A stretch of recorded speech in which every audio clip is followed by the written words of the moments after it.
গোটেই ঘটনাটো মই আপোনাক ক'ব বিচাৰিছোঁ। এই বছৰে জুলাই মাহত এজন ব্যক্তিয়ে পাছপোৰ্ট এপ্লাই কৰিছিলে। চ' পাছপোৰ্ট এপ্লাই কৰোঁতে যিখিনি ভেৰিফিকেশ্যন হয়, চ' সেইখিনি ভেৰিফিকেশ্যন থানা লেভেলত কৰা হ'ল।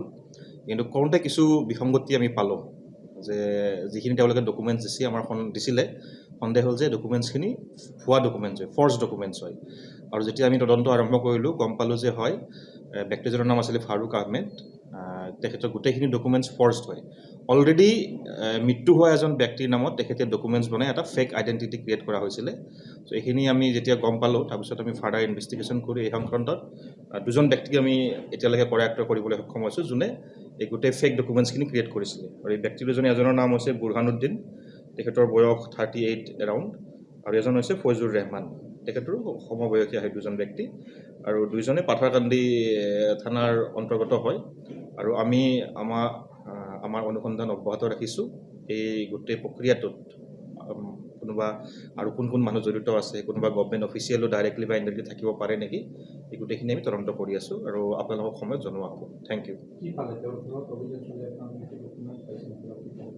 যিখিনি ডকুমেণ্টছ তেওঁ এপ্লিকেশ্যন কৰোঁতে দিছিলে, পাছপোৰ্ট এপ্লিকেশ্যন কৰোঁতে ID প্ৰুফ, এড্ৰেছ প্ৰুফ যিখিনি দিছিলে সেইখিনি পোৱা গৈছে। বাকীখিনি তদন্ত চলি আছে, খুব ইনিচিয়েল ষ্টেজ হয়। বাকীখিনি আপোনালোক পিছত যাব।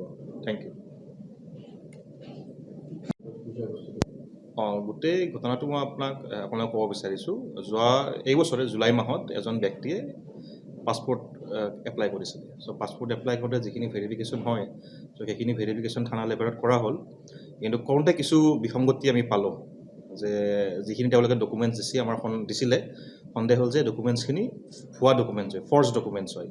আৰু যেতিয়া আমি তদন্ত আৰম্ভ কৰিলোঁ গম পালোঁ যে হয় ব্যক্তিজনৰ নাম আছিলে ফাৰুক আহমেদ।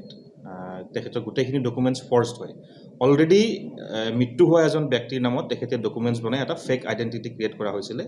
চ' এইখিনি আমি যেতিয়া গম পালোঁ তাৰপিছত আমি ফাৰ্ডাৰ ইনভেষ্টিগেশ্যন কৰি এই সংক্ৰান্তত দুজন ব্যক্তিক আমি এতিয়ালৈকে কৰায়ত্ব কৰিবলৈ সক্ষম হৈছোঁ, যোনে এই গোটেই ফেক ডকুমেণ্টছখিনি ক্ৰিয়েট কৰিছিলে। আৰু এই ব্যক্তি দুজনে এজনৰ নাম হৈছে বুৰহানুদ্দিন, তেখেতৰ বয়স 38 এৰাউণ্ড, আৰু এজন হৈছে ফৈজুৰ ৰেহমান, তেখেতৰো সমবয়সীয়া হয় দুজন ব্যক্তি।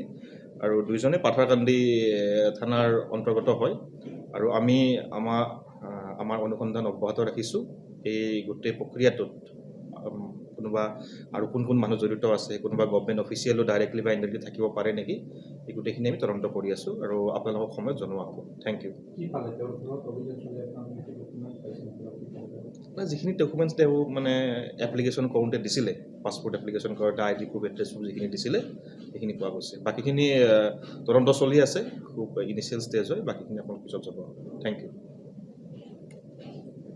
যিকোনো খবৰৰ বাবে যোগাযোগ কৰক 7099017330 লগতে 7099017110 নম্বৰত।